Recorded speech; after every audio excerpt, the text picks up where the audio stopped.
Merci, Monsieur le Président, cher Henri, pour ces mots et en effet cette collaboration historique entre la ville de Bruxelles et la Fondation Auschwitz.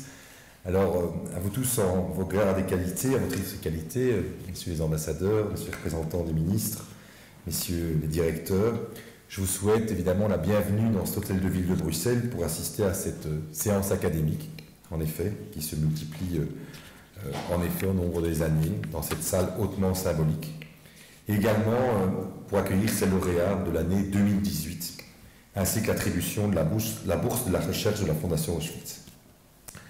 Allereerst wil ik hulde brengen aan het waardevolle en onmisbare werken van de Auschwitz Stichting, die opgericht is sinds 1980 op initiatieven van Paul Alter.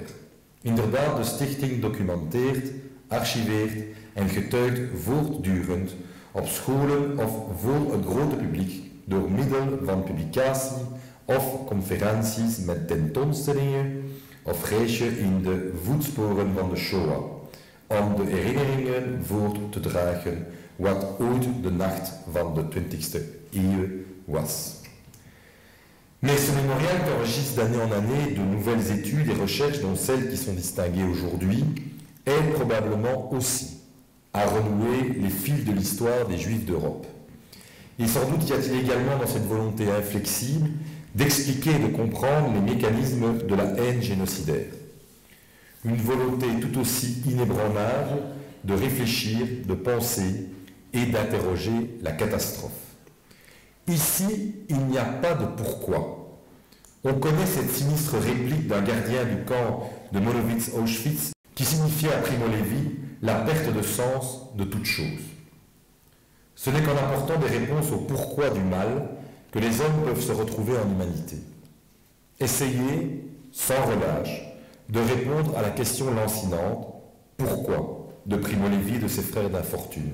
Hier comme aujourd'hui nous donne une possibilité de ne pas désespérer de l'humanité. C'est parce qu'il ne pourra jamais y avoir de malgré Auschwitz que nous devons inlassablement éclairer le chemin qui a conduit aux ténèbres. S'il cesse de penser, chaque être humain peut agir en barbare, nous avertit Hannah Arendt. Voilà comment je voudrais donc saluer pour ma part les 3 récipiendaires des prix et de la bourse de recherche attribuée pour l'année académique 2017-2018 par la Fondation Auschwitz. L'excellence de leur travail, qui sera très certainement exposé plus longuement tout à l'heure, en fait aussi des vigiles citoyennes, mobilisant les consciences hors les murs universitaires. À côté d'Antoine Burgard de l'Université de Lyon 2 et de Lior Bekerde de l'Université d'Uppsala, vous me permettrez de réserver une pensée particulière à la lauréate de cette année, Yasmina Zian, des universités libres de Bruxelles et de Berlin, pour 2 très bonnes raisons. D'abord, le sujet de son travail nous renvoie au passé bruxellois très peu glorieux, celui de la criminalisation des Juifs de Kuregem par la Sûreté publique de Belgique. Elle apporte ce faisant une contribution importante à notre histoire locale dont elle restitue la juste place au sein de la grande histoire. Et puis je suis très fier de vous annoncer évidemment que j'ai pu travailler, et je le sais très ému parce que je l'ai vu juste avant, avec son père, Khalid, qui est juste derrière, qui au-delà d'être un vieux compagnon de route est aussi un ami, et qui puis je peux vous dire que comme échevin évidemment a fait beaucoup de choses, mais je peux le dire à Yasmina, est très ému d'être là à côté de toi. C'est donc une très grande satisfaction de féliciter à la fois Khalid mais également Yasmina pour sa distinction qu'a décidé de lui attribuer la Fondation Auschwitz.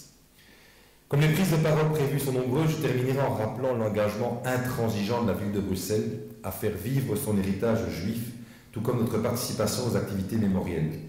Je pense évidemment à la commémoration du 75e anniversaire de la rafle des 600 juifs habitant les Marolles, le 3 septembre 1943, ou notre présence évidemment au pèlerinage national de l'ancienne caserne d'Ossin à Malines, le 7 octobre pour la journée du martyr juif de Belgique. Je pense que c'est aussi par ces actes symboliques, mais ô combien importants, que notre ville de Bruxelles montre qu'elle n'oublie pas, mais surtout qu'elle continue à vouloir travailler sur le futur. Merci.